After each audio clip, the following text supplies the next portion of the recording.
Assalamualaikum. Hari ini kita akan belajar tentang Ibn Khaldun, iaitu tokoh sejarawan yang ulung. Baik data. Nama sebenar Ibn Khaldun ialah Abdul Rahman bin Muhammad bin Muhammad. Beliau telah dilahirkan pada tahun 732 Hijrah bersamaan 1332 Masihi di Tunisia. Dia dikenali sebagai Ibn Khaldun sebab tempat dia lahir tu, nama kawasan dekat Tunisia tu, nama kawasan dia lahir tu nama Khaldunia. Tapi ada lagi satu, dia dikenali sebagai Ibn Khaldun sebab nama moyang dia Khaldun. Ada dua lah. Seterusnya, Ibn Khaldun berketurunan Arab Yaman. Bapa dia pula seorang sarjana. Jadi dia ada background orang yang berpendidikan lah. Keluarga dia berhijrah ke Andalusia. Lupa beritahu.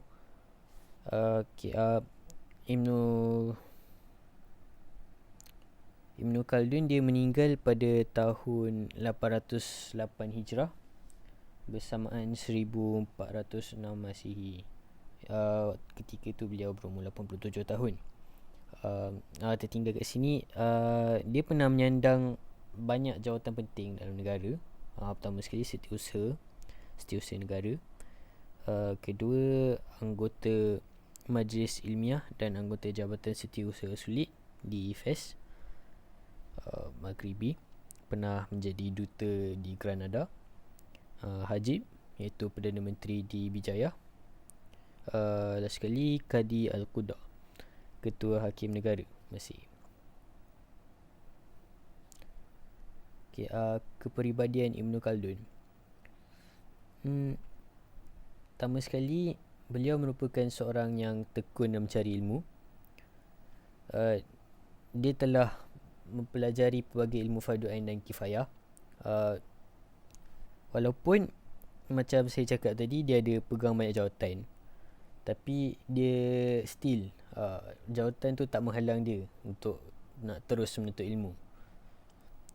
Sebabnya dia pandai bagi masa nak berkhidmat untuk negara dia dengan menuntut ilmu. Seterusnya, merupakan seorang yang berjiwa pemimpin. Macam tadi lah, dia ada banyak jawatan dia pegang. Dia pernah menjadi pegawai tertinggi istana dan ketua hakim negara kerana dia ni seorang yang cekap dalam pentadbiran, serta dia mampu untuk mengemukakan idea yang bernas. Seterusnya, kreatif.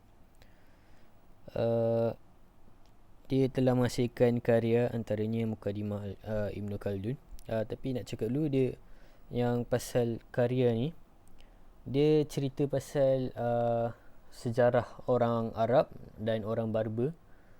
Dan dalam buku dia ni juga dia telah melakukan pendekatan secara saintifik terhadap sejarah dan sebagainya. Pendidikan Ibn Khaldun.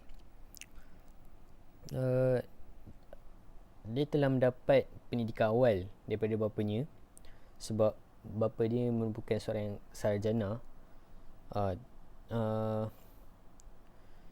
Ibn Khaldun juga telah menghafaz Al-Quran sejak kecil, dan bila dia dah besar, dia dah belajar linguistik bahasa Arab seperti ilmu nahu dan saraf, usuluddin dan kesusasteraan.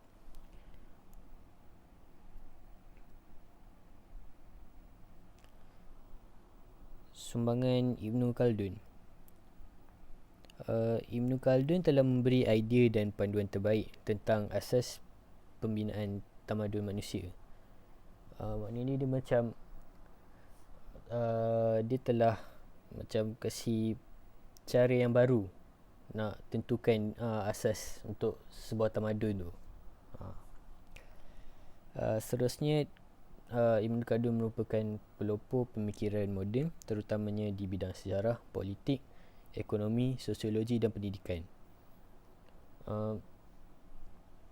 Dan ketiga, Ibn Khaldun telah menghasilkan banyak karya yang bermutu seperti Muqaddimah Ibn Khaldun dan At-Tarikh bi Ibn Khaldun wa Rihlatuhu Garban wa Syarqan. Perkara yang perlu dilakukan oleh sejarawan dalam penelitian dan laporan sejarah mengikut Ibn Khaldun. Pertama sekali, seorang sejarawan perlu membandingkan antara peristiwa-peristiwa berdasarkan kaedah sebab yang logik. Dan seterusnya, sejarawan juga perlu mengkaji peristiwa lalu untuk dijadikan iktibar kepada peristiwa yang sedang berlaku. Jadi ada satu pepatah yang dia kata kita perlu menguasai sejarah kita supaya kesilapan yang lama tidak akan berulang. Seterusnya perlu mengambil kira pengaruh iklim dan alam sekitar terhadap apa yang berlaku. Dan terakhir sekali, mengambil kira kedudukan ekonomi dan budaya terhadap peristiwa yang berlaku. Dan ini semua gelaran kesarjanaan Ibn Khaldun. Pertama sekali Al-Sadrul Al-Kabir, kedua Al-Faqih Al-Jalil, ketiga Al-Alamah, keempat Imam Al-Aimah, dan terakhir Jamal Al-Islam wa Al-Muslimin. Sekian, terima kasih.